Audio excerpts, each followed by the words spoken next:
दर्शकवृन्द नमस्कार। म यहाँहरुलाई domestic physics YouTube च्यानलमा हार्दिक स्वागत गर्छु। आजको विषय चाहिँ अब रोचक छ है, यो विज्ञान प्रेमी र यो विशेष गरी फिजिक्समा अध्ययनरत साथीहरु र विद्यार्थी लगायत विज्ञान प्रेमी भनौं न सबैलाई। र त्यसबाहेक फेरि अब यो विज्ञानमा यसमा चाहिँ लम्बाइको प्रयोग गर्ने सबै साथीहरुलाई पनि यो एक हिसाबले रोचक हुन सक्छ। यो आजको शीर्षक छ लम्बाइको एकाइको स्थिरीकरण प्रयास भनेर शीर्षक राखे। मतलब लम्बाइ त अब यो बोर्ड यस्तो लम्बाइ भन्दा पनि लम्बाइ त यसै स्पेसमा छ। यो जग्गाको लम्बाइ, यसको लम्बाइ, यस्तो रुखको लम्बाइ, गाडीको लम्बाइ भन्ने कुरा त्यो हामीले भन्ने हो हैन। त्यो गाडीको लम्बाइ तर लम्बाइ त छ नि, हामी हुँदै नभए नि लम्बाइ त छ नि, स्पेसमा लम्बाइ छैन छ। तर त्यो लम्बाइलाई केले नाप्ने त मान्छेलाई चाहिँ विभिन्न प्रश्न उठ्दै आयो। त्यहाँदेखि त्यसपछि प्रयास सुरु भयो हैन। अब के गरेर नाप्ने हैन, हातले नाप्ने। अब जस्तो थाहा हुन्छ नि 1 हात 5 हात, अहिले पनि कतिपय हातलाई 18 इन्च भनेर मानक पनि बनाइएको छ। त्यो हिसाबले के छ, हातका हिसाबले नाप्ने, बित्ता हैन, अंगुलले 4 अंगुल टाढा यस्तो यस्तो भनिन्थ्यो। के हो नि एक खालका प्रयासहरु हुन् है पृष्ठभूमिमा। त्यो भन्दा पहिला अरु केही कुनै काठका टुक्रालाई मानिन्थ्यो कि त्यो आफ्नो ठाउँमा छ, हातबाट यहीबाट। अनि अब यसरी नाप्दा अब हात त हात पछि त अलि स्थिरीकरण गरियो। अब स्थिरीकरण नगर्दै पनि फेरि हात चाहिँ कसको हात, अब लामो मान्छेको हात कि छोटो मान्छेको हात कि त्यो देशको मान्छेको हात कि यो देशको, त्यो त समस्या हो। मानक त बनाउनु, मानक भनेपछि अब सबैलाई एउटै होस् न त। एउटा जस्तो एउटा चाहिँ देशमा हैन, कुनै चाहिँ देशमा गएर 10 हात कपडा ल्याइयो भने यहाँ आउँदाखेरि 9 हात हुने स्थिति या 11 हात हुने स्थिति नहोस् हैन भनेर, त्यस्तो चाहिँ स्थिरीकरण भनेको एउटै होस् हैन, मानक होस् भनेर यो स्थिरीकरण चाहिँ छुट्टै हो हैन, मानक होस् भनेर मानक बनाइयो। त्यसमा चाहिँ विभिन्न प्रयासहरु भए हैन, ग्यालिलियोदेखिका विभिन्न इतिहास छन्। पछाडी चाहिँ के भयो भने अब कसरी एउटा मिटर हैन, मिटरलाई चाहिँ कसरी आधार मान्ने भनेर एउटा मिटर बनाउने सोच आयो। मिटर बनाउने क्रममा चाहिँ यो पृथ्वीको चाहिँ भूमध्य रेखादेखि भनौं उत्तरी ध्रुव नर्थ पोलसम्मको दूरीलाई 1/10 मिलियन 10 मिलियन भने यति नै होला ल। 1/10 मिलियनले भाग गरेर हुने भनेर मिटर 1 मिटर हुने भनेर त्यसरी एउटा आधार मान्ने भनेर बनाइयो। अब यो त फेरि 1/10 मिलियनले नै भाग गर्ने भन्ने त हुन्न नि, 1/20 मिलियनले भाग गर्ने भनेर बनाएको भए त त्यो मिटरको आधा भाग चाहिँ 50 सेन्टिमिटरलाई 1 मिटर भन्न नि सकिन्थ्यो या केही नाम दिन सकिन्थ्यो। अर्थात चाहिँ 1/5 मिलियन भनेको भए 2 मिटर जति अहिलेको लम्बाइलाई 1 मिटर भन्न सकिन्थ्यो। त्यो प्राकृतिक रूपमै आफै केही होइन, किनकि युनिट भन्दा बित्तिकै मान्छेले बनाउने हो। प्रकृतिले कोही युनिट बनाउँदैन, कोही एउटा दुईटा चरा एउटा दुईटा प्रकृतिले बनाउने हैन। हाम्रो देखाइमा मेमोरीमा पहिलोचोटि देखिएको एउटा चरा अर्को चरा भनेर त्यो हामीले त्यो क्याल्कुलेसन गर्नलाई प्रयोग गर्ने मात्रै कुरा हो है। तर युनिट पनि यही नै फिक्स हो, यो त प्रकृति सम्बद्ध भन्ने कुरो चाहिँ होइन। अनि के भूमध्य रेखा र नर्थ पोलै नाप्नु पर्छ भन्ने छ र हैन, त्यो पनि छैन हैन। कुनै नदीको वारपार भन्दिनन् मिल्यो कोही फिक्स पोल बनाएर, कुनै देशको लम्बाइ भनिदियो भने हुन्थ्यो, फेरि देशको सिमानाको कुराहरू आउनु। त्यसै पनि कम्तीमा त्यति भनिदिउँ भनेर भनेको कुरा। यसमा पनि त्यो जड धारणा राख्ने होइन केही पनि। एकदमै त्यही हो भन्ने त्यस्तो गरियो भने त्यो विज्ञान सम्मत भएन। त्यो चाहिँ एक हिसाबले जडवादी एक हिसाबले जे भन्छ भन त्यो हिसाबले हुन्छ। जे कुरा पनि त्यसको आधार के हो हैन, त्यो त त्यसमा लचकता छ। जोस् अब हामीले मान्ने कुरा हो नि त, मानक भनेपछि त्यसलाई मानौँ भनेर सबैले मान्ने, अब त्यो फिक्स भयो है, विश्वासका आधारमा फिक्स। मानौँ भनेर सबैले स्वीकारेका आधारमा फिक्स भयो, निश्चित भयो है। स्वीकृतिलाई पनि आधार मानिन्छ। स्वीकृति भने प्राकृतिक स्वीकृति होइन, मानवीय स्वीकृति हैन, त्यसरी आयो। अब यसरी आइसकेपछि ल मिटरको टुक्रा चाहिँ आयो भनेर चाहिँ एउटा कुनै यो लेन्थ चाहिँ मैले यहाँ ठ्याक्कै मिटर नहोला यो हिसाबले होइन ल यति एउटा मानौँ ल यति टुक्रा समथिङ आयो ल है मैले यहाँ चित्र चाहिँ बनाएँ पनि होइन एउटा मिटर रड यदि मानौ भनेर बनाइसक्यो मानियो स्ट्यान्डर्ड त भयो थियो। अब यहाँ के कुरा आयो भने यो मिटर रड पनि टेम्परेचरले घुम्चिनेर तन्किने हुन्छ है यो मिटर रडै फिक्स हुन्न भन्ने कुरा आयो। त्यति भइसकेपछि अब पृथ्वीको चाहिँ त्यो भूमध्य रेखा र नर्थ पोलको डिस्टेन्स पनि फिक्सै बस्छ भन्ने त छैन कसले नापेर भाग गर्ने व्यवहारिक कुरो त होइन एउटा यसलाई मान्दैनँ भनेर एउटा मान्ने र जाने कुरा हो होइन।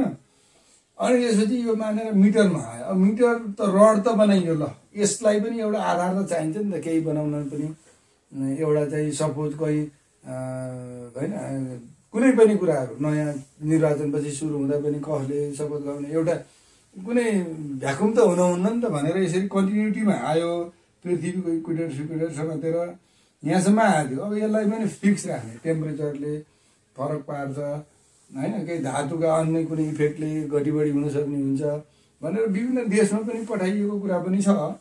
त्यति हुँदाहुँदै पनि अब चाहिँ ल यसमा पनि उतार चढाव आउँछ अझ निश्चित खोजौँ भनेपछि त्यहाँबाट अर्को कुरा आयो क्रिप्टन है क्रिप्टन 86 है यो क्रिप्टन 86 आयो अनि यसबाट चाहिँ एउटा विकिरण निकालेपछि अनि त्यस्तो विकिरण चाहिँ होइन त्यसको विकिरणको वेभलेन्थ हुन्छ नि त त्यो वेभलेन्थ चाहिँ फिक्स हुन्छ त्यो वेभलेन्थ त्यताउति चल्दैन त्यो त कन्स्ट्यान्ट चाहिँ कम्ती मानेर फेरि एउटा स्थिरीकरणका लागि त्यो यसको चाहिँ वेभलेन्थ होइन यस्तो हुँदाखेरि यसको चाहिँ वेभलेन्थलाई हामीले लिँदै यस्तै तरिकाले होइन यस्तै लिउँ न होइन यसरी चाहिँ यस्ता टुक्राहरू होइन यस्ता टुक्राहरू त जहिले पनि जस्तो सुकै स्थितिमा पनि कन्स्ट्यान्ट हुन्छ भन्ने मानिसकेपछि त्यसो यस्तै वेभलेन्थका टुक्रा लिउँ भनेर त्यस्ता टुक्राको सङ्ख्याको कुरा आयो। अब त्यस्तो टुक्राको सङ्ख्याको कुरा आउँदाखेरि है यहाँ मैले लेख्दैछु 650,763.73 अब हो यतिवटा टुक्रा है यतिवटा वेभलेन्थका टुक्रा भयो भने चाहिँ 1 मिटर हुने भनेर फेरि स्थिरीकरण गराउन अर्को सपोर्ट लिइयो किनकि यो त खुम्चिन फैलिन सक्छ भने यो त फिक्स बस्छ नि त क्रिप्टन 86 भनेर यो आधार लिइयो। यो आधार लिँदा पनि के भयो भने क्रिप्टनमै समस्या आयो क्रिप्टन पनि के शुद्ध क्रिप्टन एकचोटि बनाइयो त्यस्तै शुद्ध वा शुद्धतालाई नि कति कसरी शुद्ध मान्ने त्यसको पनि अब शुद्धताको नि एकदमै फाइनल लिमिट भन्न त गाह्रो हुन्छ कसरी हो के हो होइन धेरै कुराहरूले रोल गर्छन्। अनि त्यसपछि शुद्धता पनि उस्तै बनाउन सकिन्छ कि सकिन्न होइन त्यस्तै यसमा पनि समस्या हुन्छ यसमा पनि केही कारणले चेन्ज हुन्छ कि भन्ने कुरा आएपछि फेरि यसमा पनि धर्म आयो आधार चाहिँ टेकेको त्यहाँ नै लरबराउने स्थिति आयो। लरबराएको त होइन तर यसलाई भन्दा नि अझै खोजौँ भनेर पछि प्रकाशको गति आयो है। अनि प्रकाशको गति कति हुन्छ अब भनौँ 3 × 10⁸ होइन त्यति मिटर पर सेकेन्ड भनेर त छ। अब त्यो पनि त्यसको पनि छुट्टै छ है बिन्दुमा अहिले चाहिँ मैले भने एभरेजको कुरा आयो। अब त्यो चाहिँ प्रकाशको गति फिक्स हुन्छ भन्ने कुरा आयो भ्याकुमको कुरा आयो है। भ्याकुममा एउटै फिक्स हुन्छ भनिसकेपछि प्रकाशको गति रिलेटिभ हुने कि नहुने प्रकाशको गति त के भने प्रकाशको गतिको आधारमा 1 मिटर पार गर्नलाई कति टाइम लाग्छ त अहिले होइन त्यो आधारमा नापेर सधैँभरि सम्झिन सकिने भयो यदि निश्चित हुन्छ भने त ठिकै पनि हुने भयो। जस्तो 1 मिटर दूरी पार गर्न समथिङ सेकेन्ड लाग्ला नि डिभाइड गरेर निक्लेपछि होइन त्यति सेकेन्ड लाग्छ भने त्यति सेकेन्डमा त्यति जुन एउटा सानो खण्ड हुन्छ त्यो सेकेन्डमा चाहिँ अब पार हुने बिन्दुमा जहिले पनि त्यो टाइम हेर्ने टाइम फिक्स राख्ने त्यति प्रकाशले त्यति पार गराउने 1 मिटर हुने भनेर भन्न सकियो। अलिक लामो दूरीमा हेरेर डिभाइड गर्नु पनि सकियो। यसरी स्थिरीकरण गरौँ पो त भन्ने कुरा आयो। तर प्रकाशको गति अब्जर्भरको भेलोसिटीको आधारमा रिलेटिभ हुने कि नहुने भन्ने कुरा चाहिँ अब एक थरीले हुन्न यो कन्स्ट्यान्ट हुन्छ भने पनि अब कहीँ परीक्षणमा के कस्तो देखिएको भने पनि त्यो अब्जर्भरलाई त्यो रिलेटिभ उसले चाहिँ कम कन्स्ट्यान्ट देखेको भन्ने त कुनै प्रुफले देखाएको छैन। कहीँ भनिएको होला, त्यो चाहिँ त्यसो रियल कुनै प्रुफ देखाएको छैन। आकाशको अब स्वर्गका कुरा बखान गरे जस्तै ब्रह्माण्डमा यो स्पिडमा भनेर कल्पना गरेर हुने कुरा त भएन होइन। प्रकाशकै गति कुनै भ्याकुममा एउटा देखिएला त्यो अन्डामा छ होइन। त्यो त हामीले चाहिँ त्यसलाई हामीले लेखेर यति हुन्छ भनेर प्राप्त गर्न सकिएला त्यो अन्डामा। तर कुनै अब्जर्भरको भेलोसिटी चाहिँ साइडमा छ भने त्यसको आधारमा निश्चित हुन्छ भन्ने त भएन त्यो पनि होइन। अब्जर्भर कुन अवस्थामा रहने अर्थात् पृथ्वीमा जहाँ चाहिँ एउटै हुन्छ भने पृथ्वीको आधार लिने भनेर त्यो पनि स्पष्ट गर्नुपर्छ। अब्जर्भरको आधारमा त्यो प्रकाशको गति निश्चित हुन्छ। यहाँ बसिराखेकोलाई त्यति यताबाट झुमिराखेकोलाई उति भन्ने कुरा त त्यो त खोइ के कसरी देखियो त्यो अलिकति अचम्मकै कुरा भयो होइन।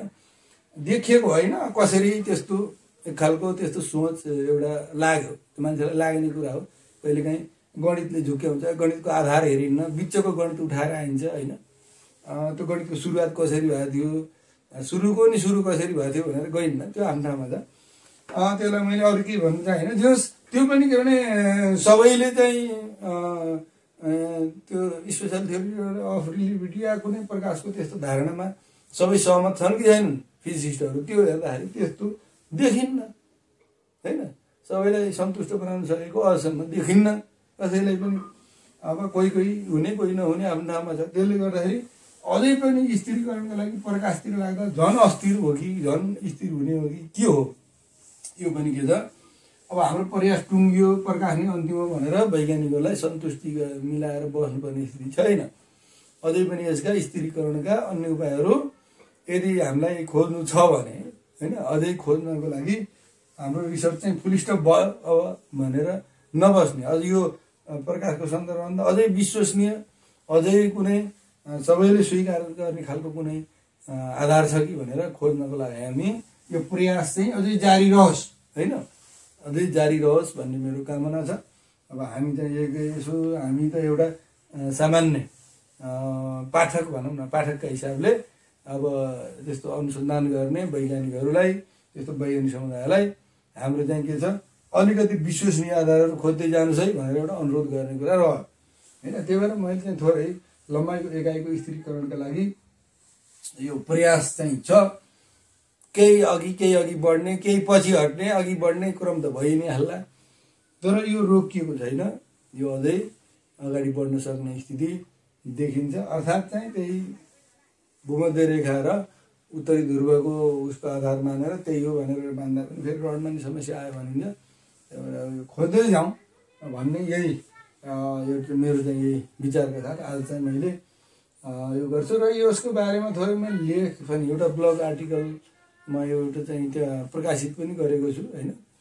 त्यो म यहाँ डिस्क्रिप्सनमा लिङ्क दिन्छु। त्यो आर्टिकल पनि सर हेर्नु होला, त्यो ब्लग आर्टिकल हो है, ब्लग आर्टिकल हो। केही धारणाहरू त्यहाँ आउँछन्, त्यसमा चाहिँ हेर्न सक्नुहुन्छ। र आजको यो डोमेस्टिक फिजिक्सको यो चाहिँ लम्बाइको एकाइको स्थिरीकरण प्रयास सम्बन्धी यो भिडियो सामग्री यति नै होइन, मैले आज यति नै प्रस्तुत गर्छु। आजको यो फिजिक्स कक्षा, डोमेस्टिक फिजिक्सको यो कक्षाबाट मलाई चाहिँ बिदा दिनुहोस्। धन्यवाद, नमस्कार।